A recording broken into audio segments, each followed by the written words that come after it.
Next part of this particular student's chapter becomes assumptions of law of diminishing marginal utility. Now, as we all know, that every law basically are based upon certain assumptions or certain conditions, I can say. As every economic laws are conditional or hypothetical, they are based upon certain conditions, I can say, and these conditions are known as assumptions in economic students. Yes, everybody?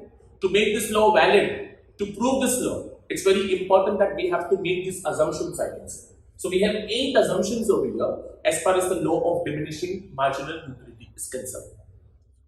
अब इस सबसे जो पहला assumption है is said to be the point of homogeneity. आपने एक बार देखा मेरा एग्जाम्पल जो मैंने आप लोग को लॉ में दिया था, वो क्या दिया था कि वो बंदे को बहुत भूख लगा, वो जैसे अपने घर पे गया तो स्टॉक ऑफ कमोडिटी में मैंने बोला कि उसके घर पे से 5 एप्पल्स थे, तो उसने 1 by 1 से फॉर एग्जांपल एप्पल कंज्यूम करना शुरू किया और उसको उसे 8, 6, 2, 0 एंड -2 मार्जिनल यूटिलिटी मिला. Yes everyone. अभी जो पहला पॉइंट होता है होमोजेनिटी, होमोजीनियस मतलब किससे, होमोजीनियस मतलब किससे. Yes everyone. मैंने क्यों आपको ऐसा बोला कि उसके घर पे उसको 5 एप्पल्स मिले. मैं आपको बोल सकता था ना कि उसके घर पे एक एप्पल था, एक ऑरेंज था, एक मैंगो था. क्यों मैंने बोला कि 5 एप्पल से एप्पल है? क्योंकि ये लॉ का असम्पशन है कि 5 कमोडिटी कैसा होना चाहिए, होमोजीनियस, यानी किससे. Yes everyone. तो हम ये लॉ का फर्स्ट असम्पशन शुरू करते हैं, द पॉइंट ऑफ होमोजेनिटी. क्या लिखा है? To prove the law we assume that, to prove the law we assume that units of the commodity, units of the commodity should be homogeneous. What is homogeneous? Same in color, same in size, same in shape, same in design, same in quality. यानी कि 5 commodity कैसा होना चाहिए? Same. Are you following everybody? Yes or no? समझ में आ रहा है सब लोग को? So all the commodity have to be same in color, same in size, same in shape, same in design, same in quality. Yes everybody? Sir same क्यों होना चाहिए? यस, ये सेम क्यों होना चाहिए? अरे भाई सेम होगा तो ही आदमी कंटालेगा ना, अलग अलग होगा तो उसको तो मजा आएगा. Yes everyone. यहां लिखा है कि if there is a change in the characteristic of a commodity, if there is a change in the characteristic of the commodity, marginal utility will not diminish but in fact go on increasing and the law will not be applicable to science. एक Apple होगा, एक mango होगा, एक समझो कुछ और होगा, तो उसका तो सैटिस्फैक्शन लेवल कम होने के बदले बढ़ता जाएगा. Yes everybody. लेकिन ये लॉ बोलता है कि आपका एमयू डिमिनिश होना चाहिए, तो एमयू डिमिनिश कब होगा? जब वो 5 सेम कमोडिटी खाएगा. Is this concept clear everybody? आ रहा है सब लोग को समझ में? Yes everybody. So it's very important I can say that if there is a change in the characteristic of the commodity, marginal utility will not diminish but in fact go on increasing and the law will not be applicable. Yes sir? एक छोटा सा example है. समझो कि मैं milk P रहा हूं. If the first cup of milk is an ordinary milk and the second cup of milk is a masala milk or a chocolate milk. Yes everybody. If the first cup of milk is an ordinary milk and the second cup of milk is a masala milk or a chocolate milk, what is going to happen? Yes, come on. Utility derived from the second cup will be more than the first cup. आपको second cup से ज्यादा मजा आएगा as compared to first cup. मतलब आपका utility diminish होने के बदले क्या होगा? Increase होगा and the law will not be applicable. Is it clear everybody? इसीलिए मैं बोला था कि 5 commodity कैसा होना चाहिए? Same होना चाहिए. It has to be what gets more homogeneous I can say. Is it clear everybody? Second point कौन सा बनेगा? The point of continuity. Continuity मतलब continuous consumption. Law बोलता है खाओ, लेकिन कैसे खाओ मालूम? बुक्कड़ की तरह खाओ. There has to be continuous consumption. मतलब समझो कि 5 एप्पल है ना, तो एक एप्पल खत्म हुआ, सेकेंड एप्पल खाया, वो खत्म हुआ, थर्ड एप्पल खाया, वो खत्म हुआ, फोर्थ एप्पल खाया. गैप मत रखो. Is it clear? To prove the law we assume that. To prove the law, we assume that the consumption has to be continuous. That is, there should not be a time gap. There should not be a time gap between the first and the second unit consumed, I can say. Yes, everybody? Example दिया है. If the first apple is consumed in the morning and second apple is consumed in the morning, say for example, yes, come on, in the evening, क्या होगा? आपको सुबह को भूख लगा था, सुबह खाया तो मजा आया, शाम को वापस भूख लगा तो शाम को वापस खाया तो वापस मजा आया। ऐसे एवरीबॉडी आप कंटालोगे नहीं, आपका यूटिलिटी डिमिनिश नहीं होगा, in fact it will go on increasing students. लेकिन साथ में एप्पल खाओगे तो वो चीज से कंटालोगे। आई यू एबल टू अंडरस्टैंड? आपका फेवरेट फूड पिज्जा है, यस एवरीबॉडी, आप महीने में 1-2 बार खाते हो तो मजा आता है, लेकिन मम्मी ने 5 दिन लगातार पिज्जा बनाया तो मजा आएगा? अरे आपका मार्जिनल यूटिलिटी डिमिनिश हो जाएगा। Is this concept clear everybody? इसीलिए हम लोग क्या बोलते हैं, point number 2 students has to be continuity. Yes, everybody, there should not be a time gap between the first and the second unit consumed, I can say.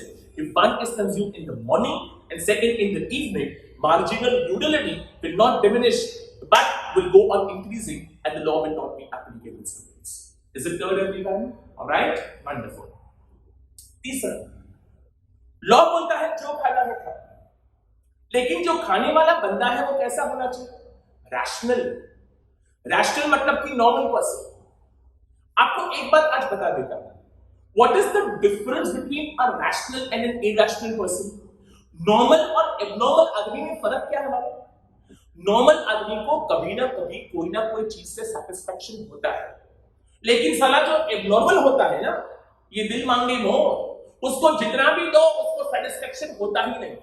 Yes everybody, how example drunkards, देवना लो example drunkards I think so. Yes everybody, वो जब तक साला टल्ली होके गिरेगा नहीं तब तक उसको पता नहीं कि मुझे कितना पीना चाहिए, वो आने दे आने दे आने दे। ऐसा हमको एबनॉर्मल आदमी हो चुका है। Is it clear everybody? तो ये लॉ क्या बोलता है? To prove the law we assume that a consumer has to be normal and rational so that he is able to maximise his satisfaction. Normal आदमी को कभी ना कभी कोई चीज से क्या होगा? सैटिस्फैक्शन मैक्सिमाइज होगा। Yes, everybody. But if the consumer is abnormal, if the consumer is irrational, yes, example drunkards I can say, क्या होगा? The law will not be applicable because for them marginal utility will never diminish. Yes, come on, it will always go on increasing, I can say. Is this concept clear, everybody? आ रहा है सब लोग को समझ में बेटा? Yes, there, wonderful. Fourth concept on reasonability. Law बोलता है जो खाना है खा, लेकिन जो खा रहे हो उसका साइज रीजनेबल होना चाहिए। Neither too big nor too small, neither too big nor too small। आपको दोनों का एग्जांपल देता हूं एक्सट्रीम्स का। Too big watermelon, yes everybody, एक वाटरमेलन खाने के बाद दूसरे वाटरमेलन का स्कोप रहता है क्या? अरे भाई पहले में ही सैटिस्फैक्शन मैक्सिमाइज होता है, तो not too big not too small. Example cherry, सारा 5-10 चेरी तो केवल टेस्ट करने में जाता है, उसके बाद आपको सैटिस्फैक्शन का एहसास होता है। So not to see. Yes, everybody. To prove the law, we assume that units of the commodity consumed must be of a reasonable size. That is neither too big nor too small. Yes, everybody. हमारे book में example दिया है। If a cup of milk is served with a spoon, if a cup of milk is served with a spoon, too small. Every additional spoon will give you more and more satisfaction. उल्टा और पीने का मन होगा, क्योंकि आपको satisfaction नहीं हो रहा है। Can you get everybody? Your marginal utility will not diminish, but in fact go on increasing, I will say, and the law will not be applicable to this, I can say. Is it clear, everybody? Next point बोलता है cardinal measurement, जो मैंने आप लोग को बहुत important भी बोला। आपने कभी जिंदगी में कभी ऐसा सुना है? ऐसा एग्जाम्पल, पहले एप्पल से 8 मिला, सेकंड एप्पल से 6 मिला। अगर किसी के सामने बोलोगे तो पागल लगोगे, लेकिन हमने ऐसा क्यों किया? क्योंकि मैंने आपको बोला था लॉ के वक्त ही कि only for this chapter, only for the utility analysis, Professor Alfred Marshall ने assume किया है कि utility will be able to measure in terms of number, and anything measurable in terms of number उसको हम बोलते हैं cardinal measurement। cardinal मतलब something measurable in terms of numbers। Is it clear, everybody?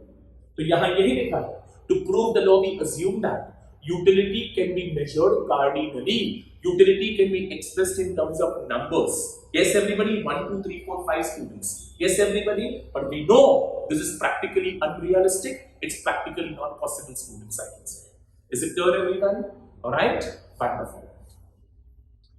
उसके बाद point number 6 बोलता है, जो खाना है खाओ, लेकिन ऐसा खाओ कि जो मिल बांट के खा सको, यानी कि हम उसको बोलते हैं divisibility। Yes, everybody, to prove the law we assume that commodity should be divisible, commodity should be divisible, so that it is capable of being consumed in small parts or small units. हमारे घर में जब watermelon आता है तो हम क्या करते हैं, हम उसको छोटे छोटे पीसेस में डिवाइड करते हैं, उसको हम छोटे पीसेस में कंज्यूम करते हैं, यानी कि वो कैसा होता है, डिविजिबल होता है. ऐसे एवरीवन. लेकिन दुनिया में ऐसी बहुत सारी चीज है जो इनडिविजिबल है, जो बल्कि है. एग्जांपल कार जो डिविजिबल नहीं है. ओके, एग्जांपल टीवी जो डिविजिबल नहीं है. Then the law is not applicable in the case of indivisible और बल्कि goods like TV, car, etcetera. Students, I can say. Is it clear, everybody? Law is only applicable in the case of those goods which are divisible, so that it is capable of being consumed in small parts or small units, I can say. Is it clear, everyone? मालूम पड़ा सब लोग को? Wonderful. Next point बोलता है constancy.